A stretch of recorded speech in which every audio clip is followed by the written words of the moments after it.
Hi, everyone. Thank you for coming to our show. So this spot is for Fibre Art Studio on Granville Island. And I am a member of the studio. So Rose and Penny here. So this is our studio. And if you've been to Granville Island before, it is a big tourist place in Vancouver. It's a top 2 place I heard. Number 1 is usually Stanley Park, big nature park. Well, they can't even go there now. The seawall is closed. So we lost the number 1 spot. And number 2 spot is Granville Island. Being as a kind of tourist place, we have been very, very slow and quiet. But we are still there. So if you are out of Vancouver and if you ever chance to have a trip to Canada, Vancouver, please come and visit us. I keep saying that because I thought like nobody will ever come, but there actually somebody came from New York the other day and she saw me at the Bognitin Live virtual. So I thought that was cool. So this is our place, and there are 5 members sharing this little studio space. Barbara Heller on the top left is the owner of the studio. She started studio 42 years ago, and she's a very well-known tapestry weaver, and she's very productive, amazing. And then there's Elena Glasgow on the top right. She's a mostly felting artist. She makes beautiful shawls and scarves. And then there are 3 of us at the bottom, Penny, Rose, and I. Penny is a weaver and she dyes yarn. Rose is a knitter and she dyes yarn as well. And I talk about in the next session because I have my own session. So usually if you see us at the local show, we most probably share in the booth together. So 3 of us will be there together to say hi to you. So if you ever come to Knit City or Fibers West, come and say hi to us. So that's all about the Fiber Studio for now. And I pass the mic to Penny and Rose. Okay, so I guess I'm up to start with. And today is the day when I'm going to be launching my mini skein rainbow set. And before I actually get to showing you the set, I hope you'll indulge me. I have fallen into a big rainbow rabbit hole, and I think I've been digging it deeper as the days have gone by. And I really just got into it. It's who I am. I like learning things. I like asking myself questions and finding out the answers.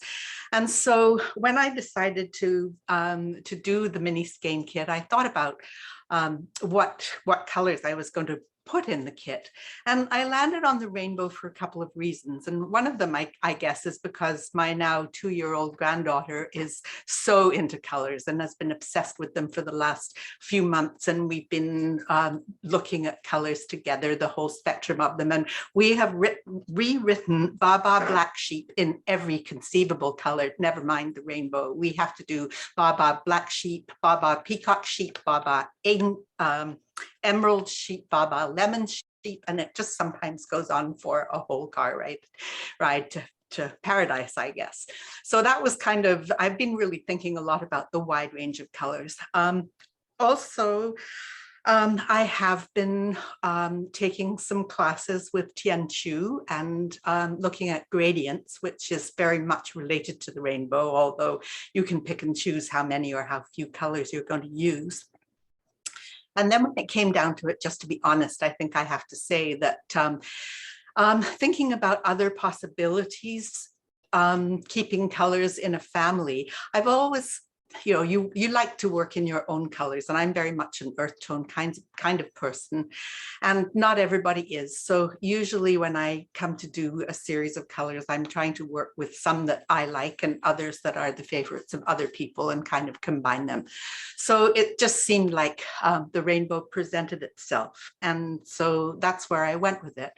And then I started asking myself, what is it about rainbows that people like it so much? And just listening to people's presentations through the weekend, I've been, lots of people have mentioned their rainbow of colors, every color of the rainbow, working in the colors of the rainbow. And so I'm thinking, why does this appeal to us so much? And so I started looking at that, and the kinds of things that are being said is that we are attracted to the rainbow because it has high saturation of color and high color contrast, and because it has a pattern that we recognize. It's usually the same, but not always.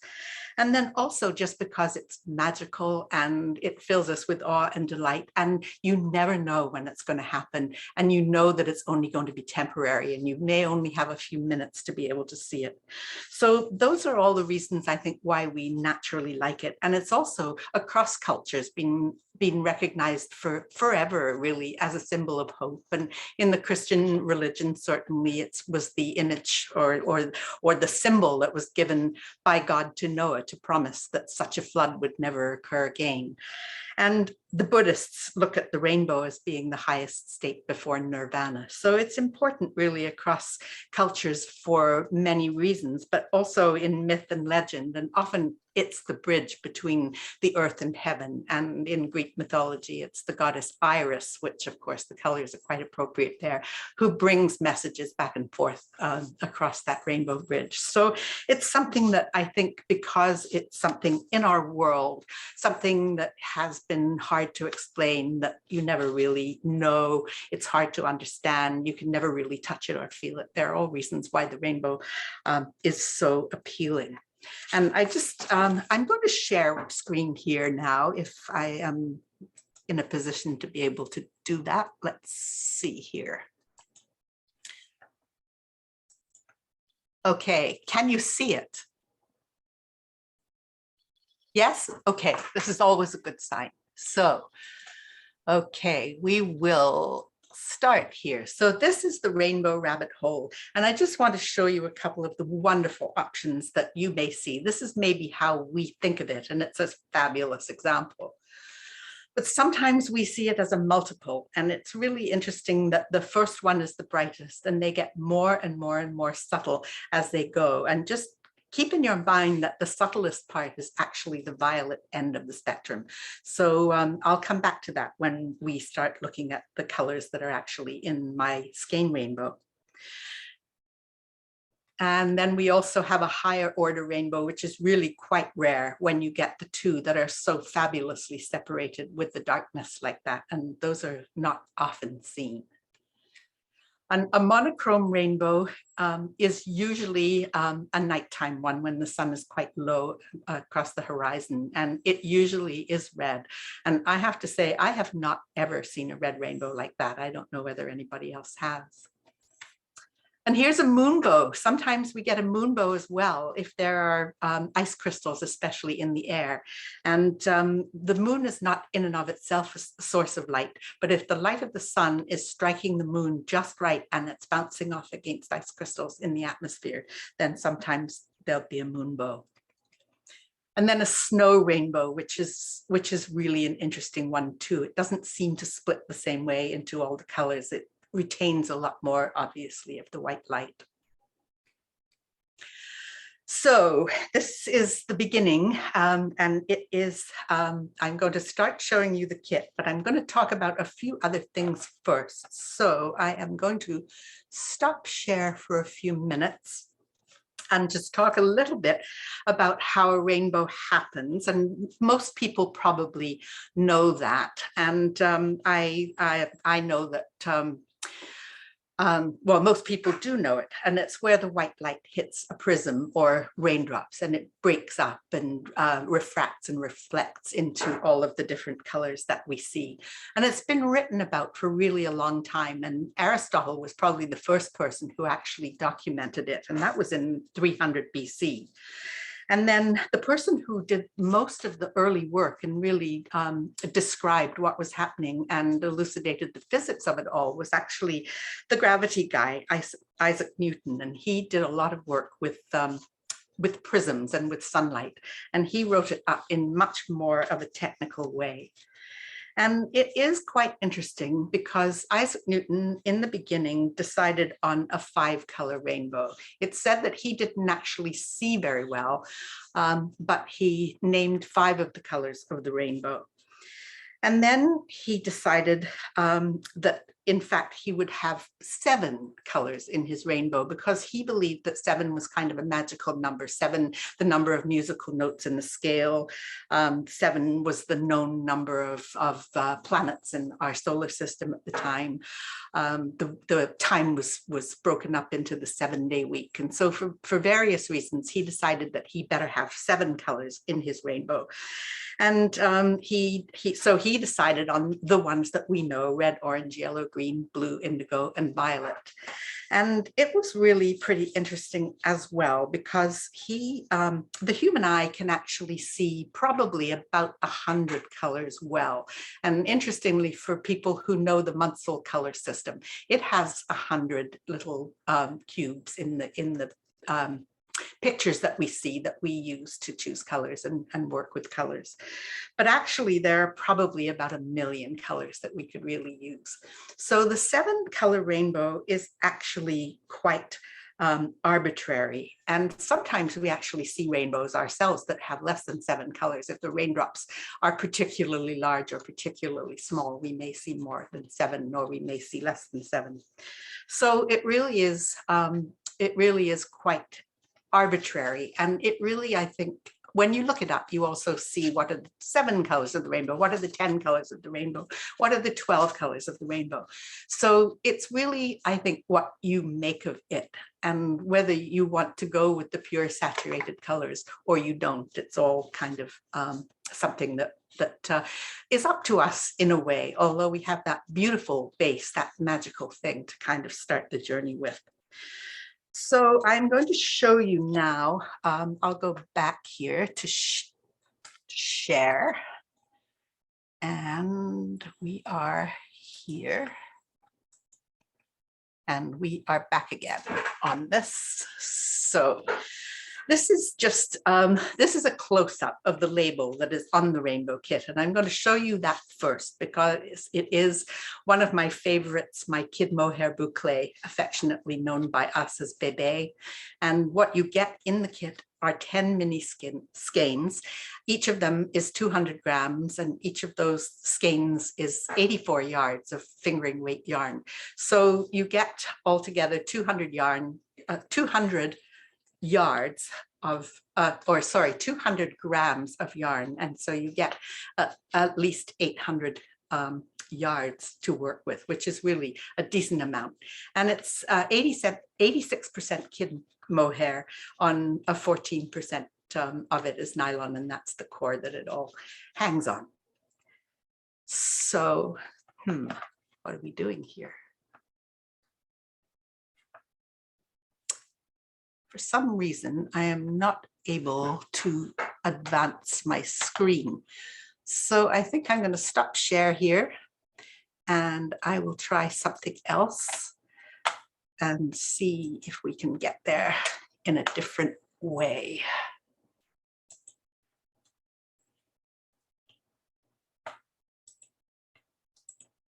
No. Okay.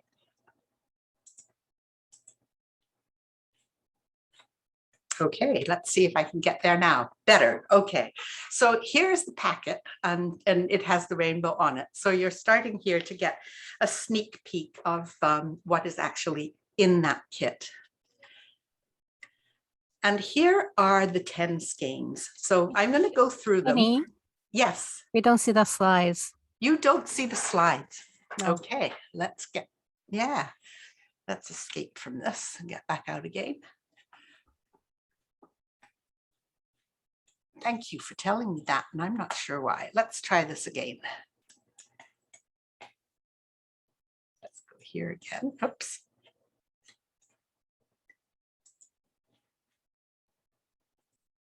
Okay, I am going to have to do what here? I seem to have completely lost. Okay, there we go. So let's try this one more time. No. So, share screen. Okay, let's try this again.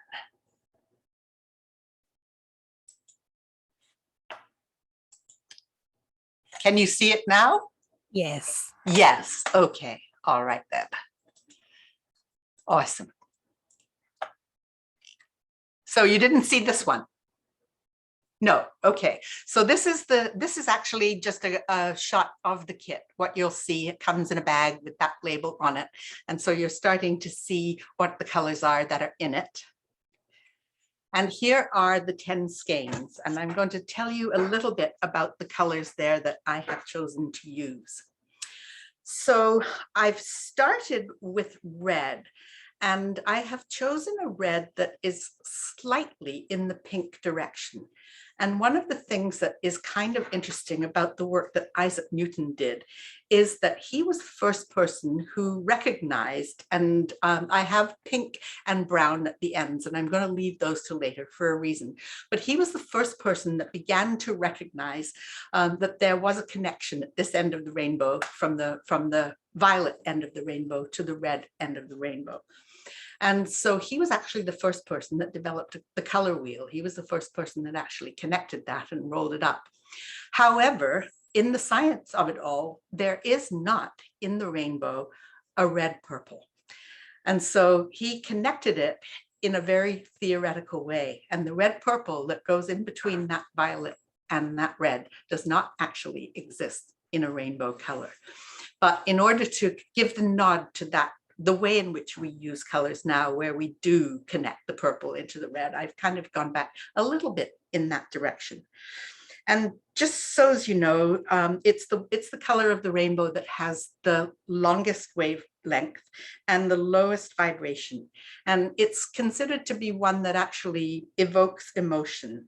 And so it's used in many cultures and countries as the danger or the warning color. And on the other side of that, though, women are actually, I've been looking into too, why do people like colors, certain colors? And women are actually hardwired to like red. And we kind of, all species tend to see the colors that are going to help us manage our lives. And red is the color of ripeness and red fruit and good things to eat. So women do tend to like red quite a lot. Orange is a warm and vibrant color. And as some people know better than others, I think it's one that is actually controversial. There are people who love orange, and there are other people who shall remain nameless who really hate orange. And it really is kind of an interesting one, because I know that everybody who dyes yarn or who is a vendor at a show, it's funny, sometimes there'll be a show where people buy orange, and then there'll be years will go by and nobody wants the orange again, and then suddenly orange will be the color that everybody wants again. And it's quite interesting because it does have love-hate connotations. Think the orange jumpsuit that people wear in American prisons. And then think of those lovely saffron robes that the Buddhist monks wear. So really, it conjures it up on both sides. And here's yellow, and it is in its most saturated form, a really happy and well-liked color. And it's not by accident that that's the color that people use that's used in the emojis that we use in our use of technology. And it is also often the least liked, particularly when it starts to get into, when it goes towards brown or goes towards black or goes towards green. People like it a lot less. And that's because we're kind of hardwired that way, because it in the natural scheme of things, it would maybe remind people or signal something, an illness like jaundice, or decay or rot in something around us, or of food, for example. So it can be a really happy color, but also not everybody likes it in its more muted or grayed out forms. And interestingly, men like it, are more like it more than women when it gets to some of those darker shades. And it also, of course, is hard to miss, and it tends to take over when we use it in our work. And so for that reason, I think it's probably one of the ones which is the warning, like the yellow traffic light. Green. Now, green is a point of balance in the rainbow. So the human eye actually can see more variations of green than any other color. And probably it may be because, or maybe we're hardwired, because there are so many shades of green that are around us. And so I have chosen to go with both a yellow green and a blue green in my rainbow, to acknowledge that we really do have more ability to see the various shades of green. So there are two of those there, and it is a well-liked color as well, because it is that kind of point of balance. And then we come to blue, and blue is the most liked color. And again, I think those of us who dye yarn or sell yarn know how popular blue is as a color. And I remember Eureka has said before, we have to have all colors so that we can sell blue. And I think that's really true. And so people will always gravitate naturally towards blue when we're dyeing our yarns.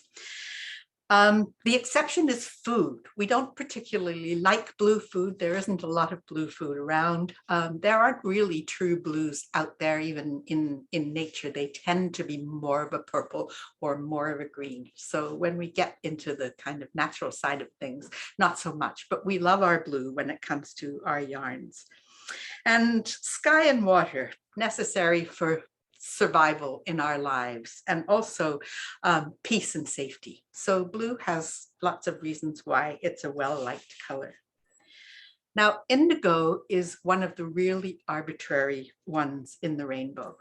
And it's interesting that, I did a little bit of a survey, because I know that I learned those colors of the rainbow like I learned the alphabet or the multiplication tables. I could just rattle them off without even thinking about them, without having to visualize them, without having to think of them.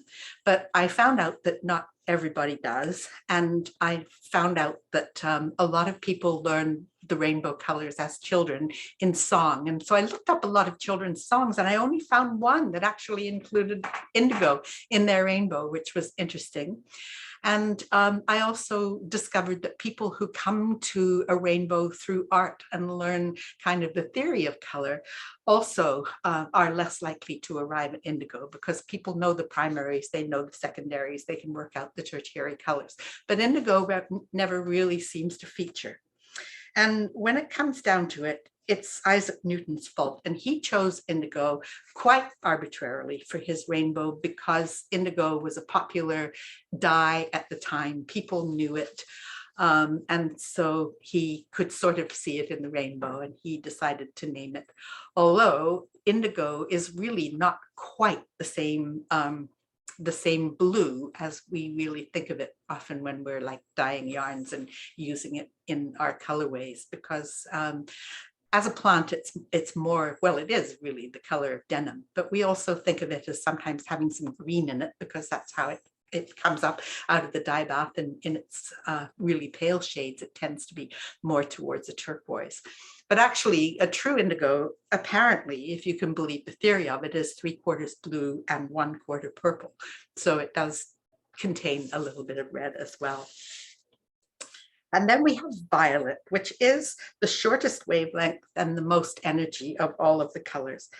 And it is the most subtle of all. And when we saw that rainbow in the beginning, and I said, bear in mind how that subtle violet is there at the end, and it just kind of fades off. And it's because a true violet is actually invisible to the human eye. It's ultraviolet light. It's not something that we can actually see with the naked eye. We actually see the blue side of violet.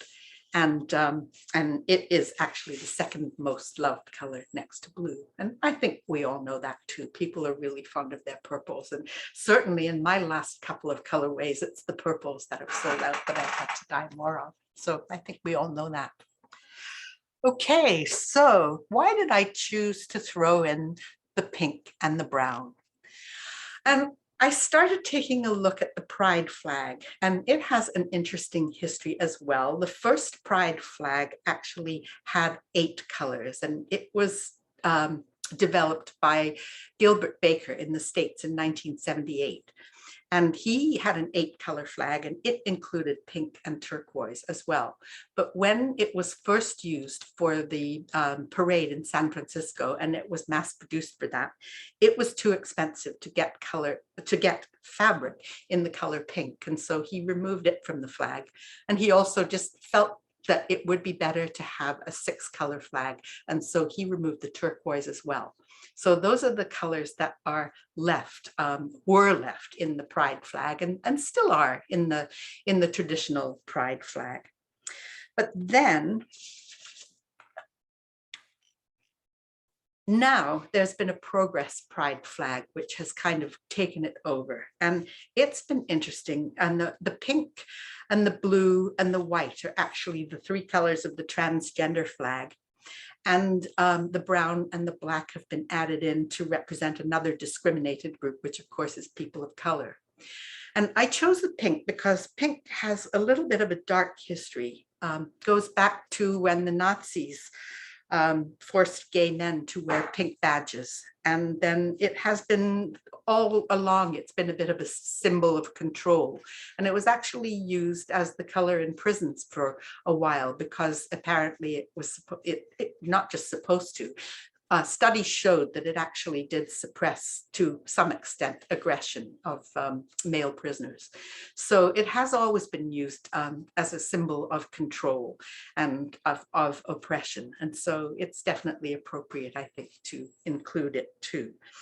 Also, though, it has some nice connotations, and it's one that we often do see at sunrise and sunset when only the long wavelengths are available just above the horizon. And then you'll get that pink coming out of the red when the white light is just kind of going down behind it, and you get that nice combination. And then the brown is a composite color. It's actually made red, blue, and yellow, but it works so long as there's not too much cyan in the mix. And so people do sometimes go with adding black into orange, and there are other ways to come at brown as well. But that is the kind of the way in which it is most, in the pure sense, I guess, made. And it is difficult to see in low light. The brown really disappears. It's hard to see the variations of brown in a low light. And it's not a really very popular color in sort of by the public in general. I mean, people who like earth tones like browns, but on its own, you don't usually do something in brown. So that's really why I chose my the colors that I put into my rainbow, and again, fell into the rabbit hole of really considering all of this. So I'll just show you again one more time what you do get in that kit. And now I am going to go over to Marianne, who has actually very graciously taken a kit of the skeins, and she has, with a very short timeline, been working with them. So I will stop screen sharing and let Marianne have the screen. Okay, now what do I have to do anything? Oh, okay, good. There you go. Okay, so hi everybody. I've really been enjoying working with the Rainbow Kit, and you know, I've been thinking about what would be a good project to kind of showcase all of Penny's great colors. And one thing I want to mention off the top is Penny doesn't just dye like a straight pink. Like she'll have, there's some variegation within the color, so it keeps it very interesting. I think you'll see in the sample here. that makes it a lot more fun to knit with, because you never know how it's going to come out. And I went to show the colors off. I went to one of my favorite patterns called the Pinka Shawl, and I'll put the link in the chat after I'm finished talking. But I thought this would showcase the colors nicely. Now, I'm calling this project A Rainbow for You and Me, because I did these are supposed to be feathers, but I did 2 feathers in each of the colors. And I decided I wanted to do, go with the cooler colors and then come around and then work my way into some of these warmer colors. So I could kind of wear this shawl either way, depending on what my outfit was, to showcase the different tones. And I'm not quite finished, as you can see, but I'm ending with a little bit of a ray of sunshine. So yeah, I've just really enjoyed being working on this with the yarn. The colors are fantastic. And in case you're wondering, I've been using a 4mm needle with this, and that seems to be working rather well. I'm using a fairly blunt needle as well, just so I have less tangling, right? Because the yarn is quite textured and it's very, very soft and very squishy. And the other thing is that kind of surprised me a bit. I thought, oh, I'll probably use up most of it. No, like I've just got the one color left to finish, right? Look at how much yarn I have left. I've probably got enough yarn left to do pretty much a second shawl like this, or whatever, another really significant project. So if you're wondering, oh, these mini skeins, they're actually not that mini. Like there's a lot of yardage to a kit like this. So yeah, I think that's about it. I just, Okay, well, thank you. And you've certainly progressed. And I'm going to go back to share screen, because I have a few pictures coming up where it hasn't progressed nearly as fast as this. But you did also mention that the skeins are actually variegated. It doesn't show well, but they are subtly variegated within the colors. Can you see that better? But you can, well, kind of, you can, but they're really more variegated than you're able to see on the screen. So I am going to go back to share screen, and hopefully this will go better this time. And we are here, and we are sharing the screen. So can you see it? Yes, no? Is it a yes? Okay, awesome. Except I can't, once again, it won't advance for me. I'm not sure what the problem is here. Let's go here again. Okay.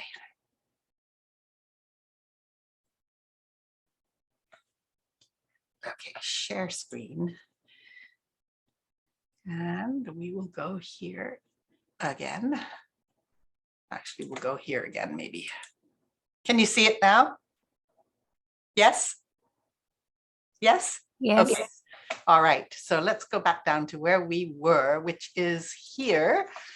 And this is where we were on Monday of last week when Marianne came down to Granville Island, and she was getting on with it. So here we go. Oh, and just what in passing, this is my make along, and it is it's a mohair, because I was going to talk a little bit about mohair next, although I'm running short of time. It's just another thing.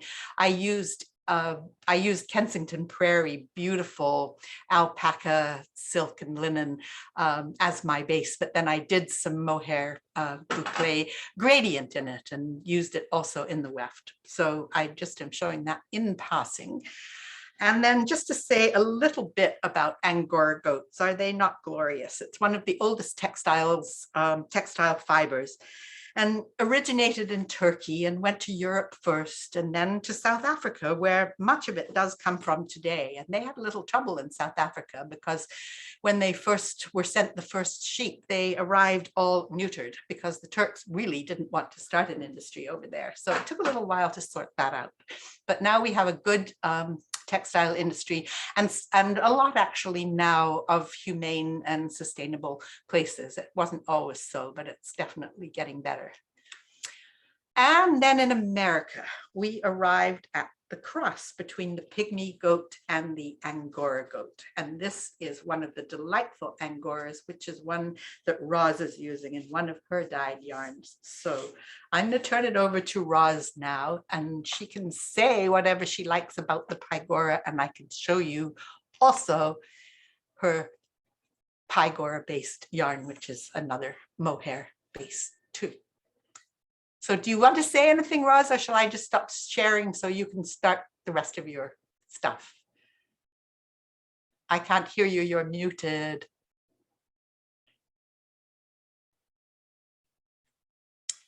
Still muted. There it is. Okay. How's that? Yeah. Okay. So do you want to say anything about your Pygora, or shall I just... Yeah, I was just going to say a few quick things, Pen. I get it from a local gal who is a retired veterinarian, and she raises these goats, and they basically live in the house or out in the field, wherever they want to be, and they are family to her. So they're beautifully maintained and loved. And so I've hand dyed and knit some, and this is a combination of merino and Pygora, 50-50. And it's probably, what weight would you say it is, Penny? It's a DK? Yeah, I think it's probably about a DK. Yeah. Yeah. And so it's really fun to knit with. And it just has a lot of character. And so, of course, I've had to do hats with it. And I recently just finished a shawl. I'm going to stop share so you can, so people can see better what you're showing. Oh, okay. So this is just a 48-inch shawl that I was thinking about, gosh, how can I create a poncho out of that? And it would be more like a capelet like poncho. So there's always things to play with. Right now, I've promised myself to finish my unfinished projects. All right, Pam, back to you, dear. Okay, I'm ready for you now to continue. Oh, okay. Go for it. Go for it, huh? Well, one of the things that I do that probably drive my friends who weave completely insane is the fact that directions are a nice point of departure, in the words of Chris Abshire. They're a nice place to start. They give you a cast-on number for doing additional things. So with that, I went ahead and found a pattern that I didn't like, and so I made it one better. I was going to talk snarfs, Pen. Or do you want me to do that later? You can talk snarfs. The pictures are on. Yeah, you can talk snarfs. So a snarf is a hat scarf. And so you put the critter on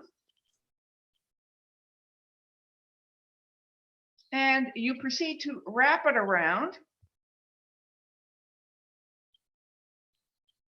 And now you have a scarf. And if it gets too warm, you can take it off and continue it as a scarf. So I created a pattern for this, and it's been in, I've sent it to friends of mine who do knit and understand vocabulary, who have made some really great suggestions with it. And so I think we are pretty dang close to getting it out there. In fact, I've got the yarn at the studio, and there are some kits put together, and it's 100% superwash BFL. It's yummy, major yummy to wear. And Can I jump in for a second? Sure. Look at. Oh, you've got yours. Oh yeah. She's one of my test knitters. Yay. Seriously, this yarn is really nice. Yes. And you can see I'm working on the scarf part, but this pattern I was telling Roz is genius because you can use the pattern and you could do a hat if you wanted. Just do the hat part just do the head part and then cast off, right? Or like if you want to have really lots of fun, keep going in the pattern and go into the scarf part.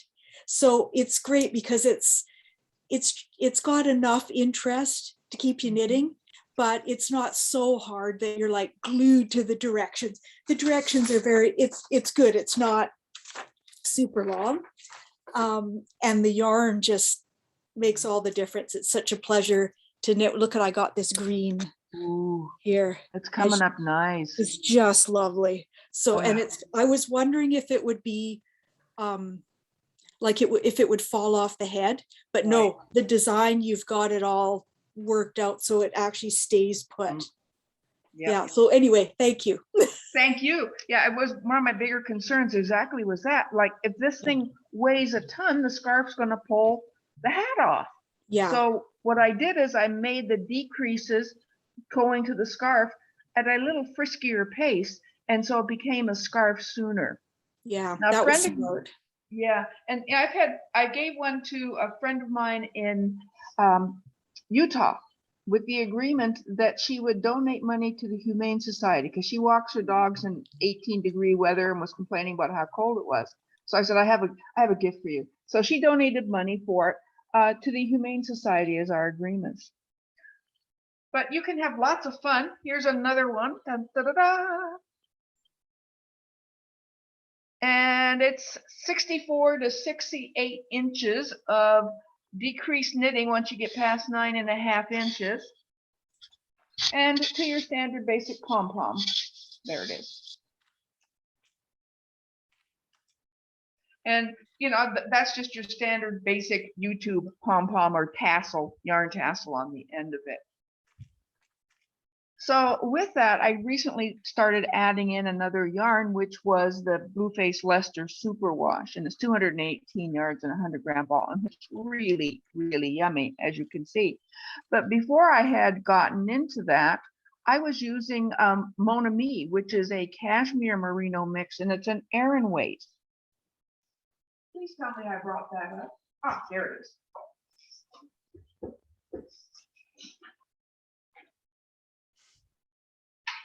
So this is a, let's see if I can get a better color. This is a side-to-side piece in Aran weight, cashmere merino. And it's a slip-on and it's got the arm pieces so it stays in place. Now, because my background is a lot of Scottish, I tend to be kind of cheap. And with that, what do you do with leftover yarn pieces that are too dang nice to throw out? They're good yarn. So I do yarn doodlings.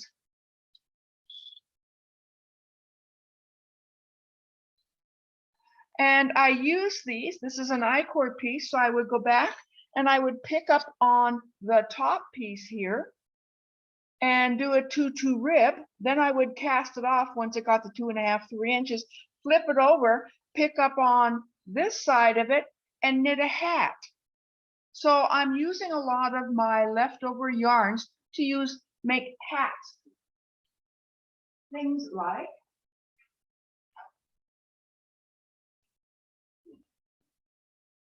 let's see if I can get this one in better view. So you can see where I use the I-cord. There's the fussy feather or the frolicky feather. There's the ribbing piece. And then I've just knit a hat and decreased it off. And with that, using a lot of the different yarns that I have left over. So with this, I was like, okay, that's cool. What can I do with these? Who would want to buy something as bizarre as that? Well, there's always a market for something. I created what I refer to. This is a stray dog scarf. And it's a pieces of leftover yarn that I have knit with in order to create a scarf. And when I sell these, 100% of the money goes to Humane Society or the SPCA. either way. So these things I have in the shop. This is a stray dog scarf. I have a, I know you're here. Aha, a stray cat cowl.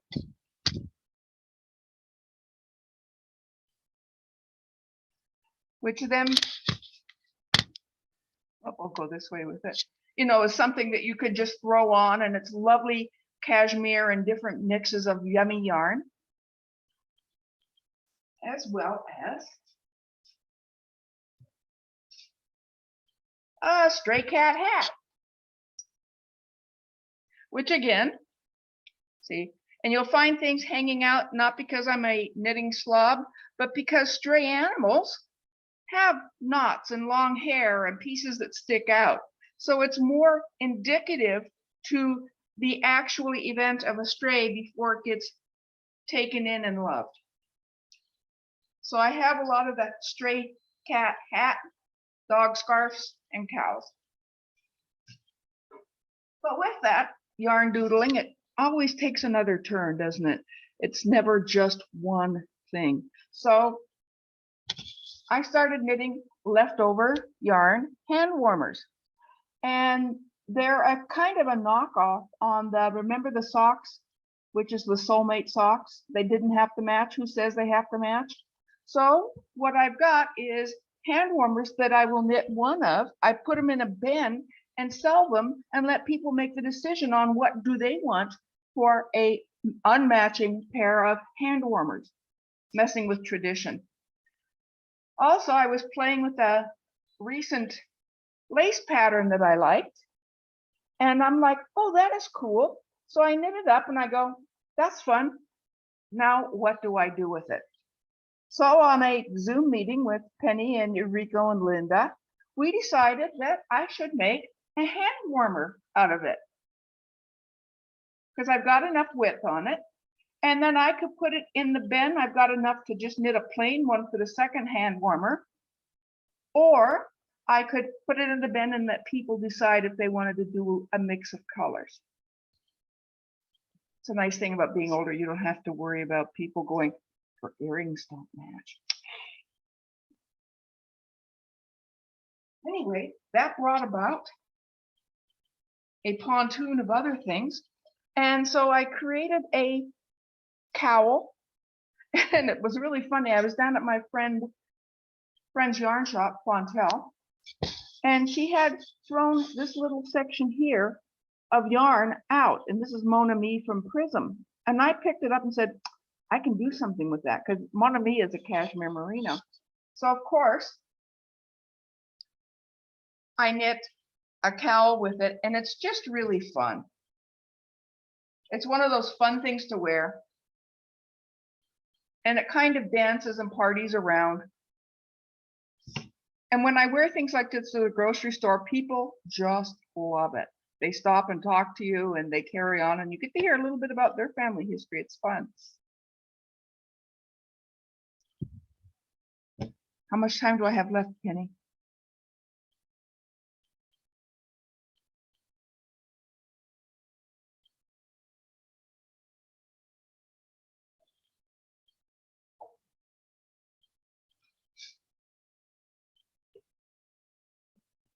Okay.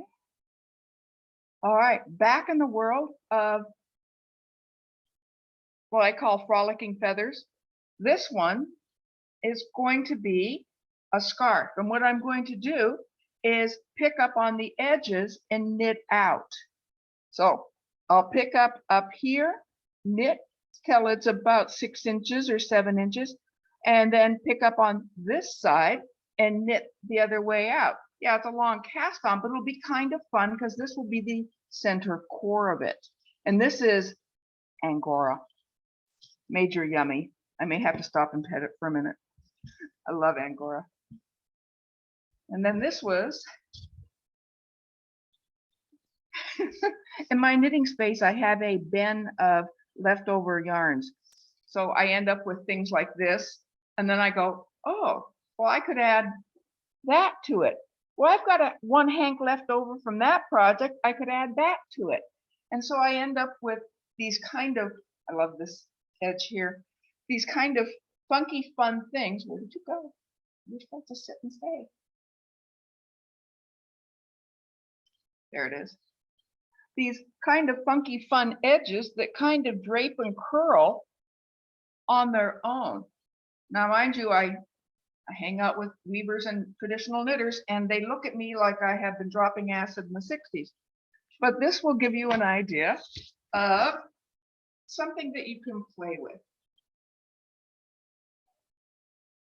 And you could move this around to your shoulder. It's however you want to wear it. All right. Penny, should we go on to hats?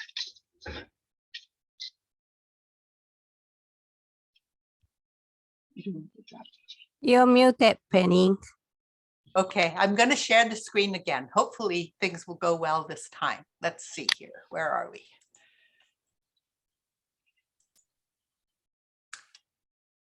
All right. So when Okay.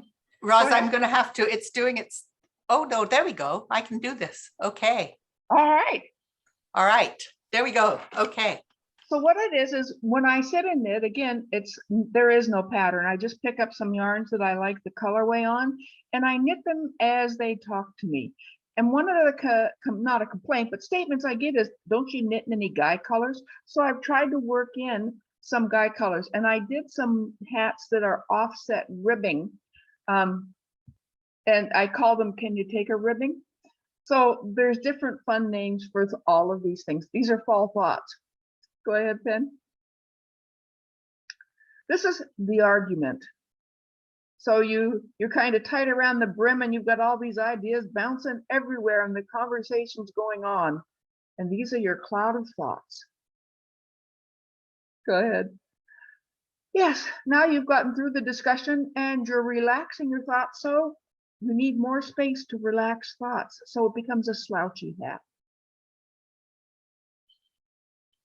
And this one is maybe, maybe not. I don't know. Eventually. And it's a knitting of pearl and knit rows that just alternate back and forth. Just kind of fun. Confusion. Yes. Am I a thick yarn? Am I a thin yarn? Am I in ribbing or do I go in stockinette? Oh my goodness, what's the day going to bring? Hair containment. Remember those things called bad hair days? This was a hair containment device for days that you and your hair aren't agreeing on how things should go. I'm too sexy for my hat. I'm going to take you back a few years to a song, I'm too sexy for my shirt, you know, that kind of thing. And so these are guy colors that I created that it's like, okay, I'm too sexy for my hat. What do you think of that? And converging thoughts. This one is a reduction in size through knit togethers, like Pearl Soho's cowl, converging lines. And I thought, you know, it's kind of apropos. You're out for a walk and you've got all these things on your mind. And as you start to get out there and walk, they become less and less and less, and they become less important, or you've made a decision. So your thoughts have converged. Chillin'. This one's got one of the funky feathers on it. It's an I-cord cast on. So I've done the I-cord, took the end of it, created a funky feather kind of thing, and then picked it up and just knit the hat up. There's no ribbing on this one because the I-cord was snug enough to create enough tension for the head. Plus I did about an inch above it, which was kind of snug. This one. Yes, multiple thoughts. This is all the times that your brain is jumping around and you cannot contain one solid thought. So the top of it has a hole in it. So it's a hat for hotheads and multiple thoughts. So you can let off steam as you roll through all of them. And then we have seen the snarf and the pattern. We do have that. And it is available in the studio. And this is the one I sent to Utah, to the gal who donated money to the Humane Society. She used to be my boss years ago when I worked, well, 6 months ago. And so she's really great. I really think the world of her. And this one is one that I gave a friend of mine from the Y. who she and her husband were going snowshoeing. And I said, I need you to try this out for me. And she said it works fantastic.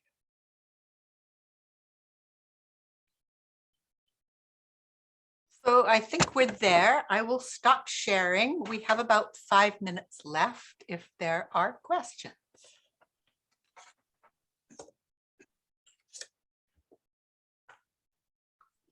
Okay, Tori asked where she can or he can get the mini skein set, the baby Yeah. mini skein set. I know. I didn't have a chance to get the photography done. It was all kind of down to the wire this time, but it's done now. So I will have it in the, I will provide the information to Yuriko next week, and at her convenience. I know she's so busy and she does so much for us. We'll get it into the Etsy shop as soon as we can. In the meantime, if there's an urgent need for it, just message us and we can. Yes, sorry, it's my fault because my job is to bug them to give me everything I need to put them on Etsy. Yes, that's right. It's your fault. Of course, it's your fault. All my fault. I'm so sorry. And one of the most frequently asked questions at the studio is, do we have pattern for roses blank? Fill in the blank. The answer is no. And the longer answer is, even if we had the pattern, you wouldn't be able to follow it. So that's our answer. But we do have the kit for the scarf, and we also have kit for howl, which is a hat or cowl, as you like it. So they are available on our Etsy shop. Any other question? Oh, there Marianne's got the howl. Oh, yes.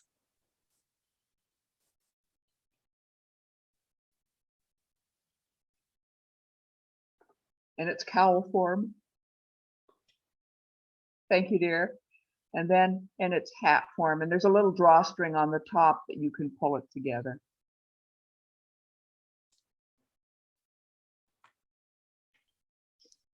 We should put her picture up on the Fibre art group. I know. Fabulous job. We gotta hire her. Fabulous model. Yeah, Marianne volunteers regularly for us. She's just wonderful. And it's just been, I think one of the reasons I'm not really ready with it up on Etsy is that because of the last COVID calamity, we kind of had to stop having more than one person working in the space just for everybody's safety. So I haven't been able to have her help me the way she usually does. And so it's just taken a little longer. Yeah, sorry for the delays, guys. Yeah. Oh yeah, you're sorry too. It's your fault and Yuriko's fault, never our fault.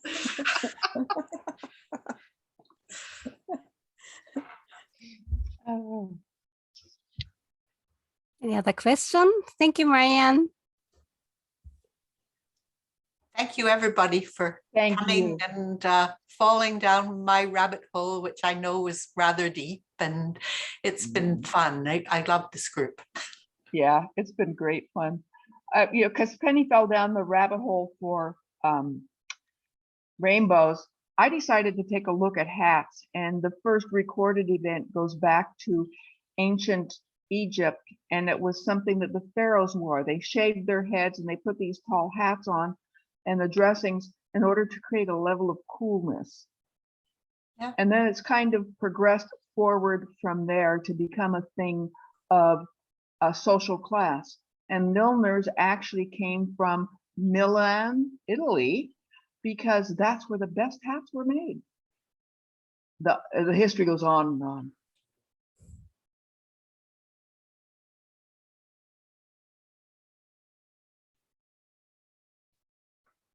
Okay.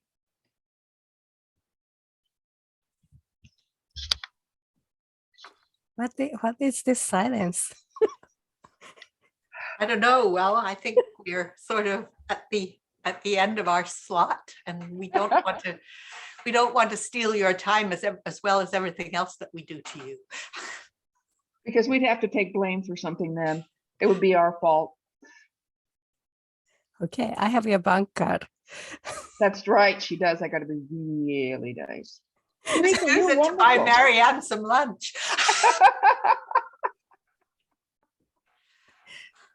Thank you so much. Okay, let's stop the recording.